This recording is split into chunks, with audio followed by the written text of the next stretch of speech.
I've known I wanted to be child-free since my early teens. My parents didn't oppose me, but they did say I could change my mind. Since I'm not an only child, they'll still get grandchildren. When I was 20, I got a vasectomy. When I was 22, I met my girlfriend. I've been open about wanting to be child-free from the very beginning. I remember telling her about my vasectomy, but to be honest, I think there was already alcohol involved, so I'm not sure if she remembers. We were dating for a year and a half when she moved in with me. I'm now 25. 2 weeks ago, I got home from work, and my girlfriend was standing in the living room smiling. She showed me the positive pregnancy test. Thinking it was a TikTok prank, I played along. When she didn't reveal it was a prank, I knew what had happened, but I continued playing along. That night, I got up at midnight and started sending emails. I took a week off work and emailed my best friends the details, telling them to pretend they knew nothing and be prepared. The next morning, I left for work as usual, but I didn't go to work. Carl, one of my friends, was waiting outside. He had a cap and a hoodie ready for me. The whole week, we followed Katie, and on day 3, she met up with her affair partner. We followed them to a motel, and then Carl followed him to his home. The guy was married with kids. We devised a plan. I convinced Katie to go to her parents' house to tell them the good news last Saturday. While there, I gave my friends the keys to my home. At Katie's parents' house, we had lunch with the parents and siblings first, and then Katie told them the good news. Everyone was happy. After a while, I got a call I had to take. It was my friends telling me they were done and ready. So I asked to make an announcement. I pulled Katie aside in front of everyone. I bet they thought I was going to propose. I started by telling how we met, how much she meant to me, and ended with, "And that's why it hurts so much that you cheated on me and got pregnant by someone else." The room was silent. Katie looked shocked. She started telling me it wasn't a funny joke. I said, "I'm not joking. The moment you told me you were pregnant, I knew you cheated. I got a vasectomy 5 years ago, and I go to checkups every year. So if you're pregnant, you have cheated." At that moment, her phone rang. I told her to answer it.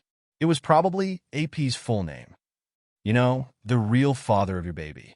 Probably wants to talk about you moving in. Not sure if his wife and kids are going to like that.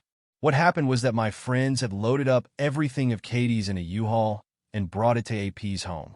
When they called me, they were in front of his home for the final part. They rang the doorbell and asked the AP where they could put her things. He was confused, and they handed him and his wife a folder with pictures of him and Katie. And Carl said, since OP is kicking her out, she needs a place to stay. We're just here delivering her things. And since you don't want the woman who is pregnant with your child to stay on the street, we assumed you would take her in.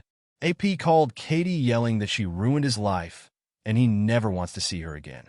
After hearing him scream over the phone, I said, "Oh, so his wife doesn't want his mistress and their affair baby living there.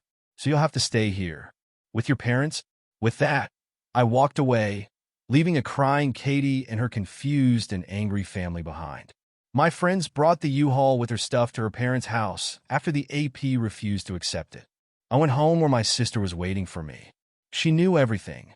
This was not part of my plan, but Carl knows me so well.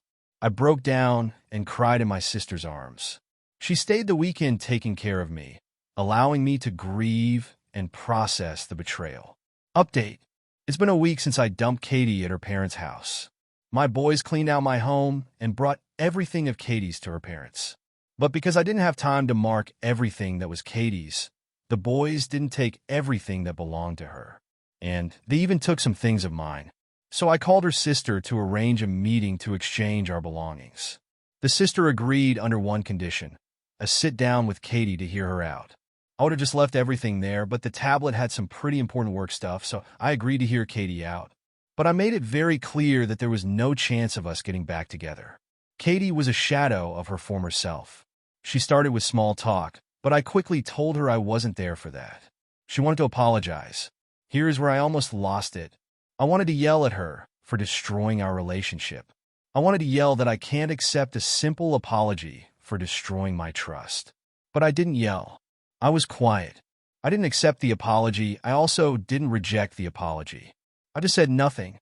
She asked why I never asked why she did it. I said there was nothing she could say to justify what she did. So it didn't matter which excuse she came up with. She said she really thought the child was mine because we weren't using protection, vasectomy, with yearly checkups.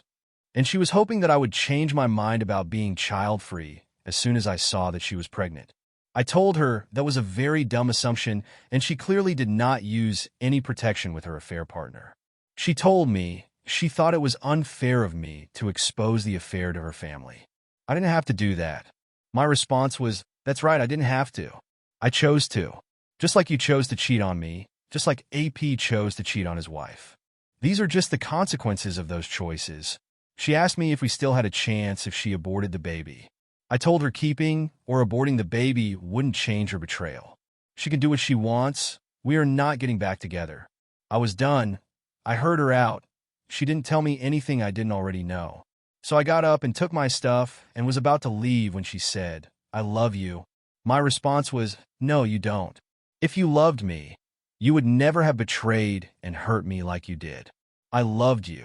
But you destroyed that too with that. I left, and I could hear her sobbing. I've also learned that the affair partner is kicked out of his house. They are divorcing. He ended it with Katie because he blames her for ruining his life. I don't know what Katie is going to do with the baby, but it's not my problem.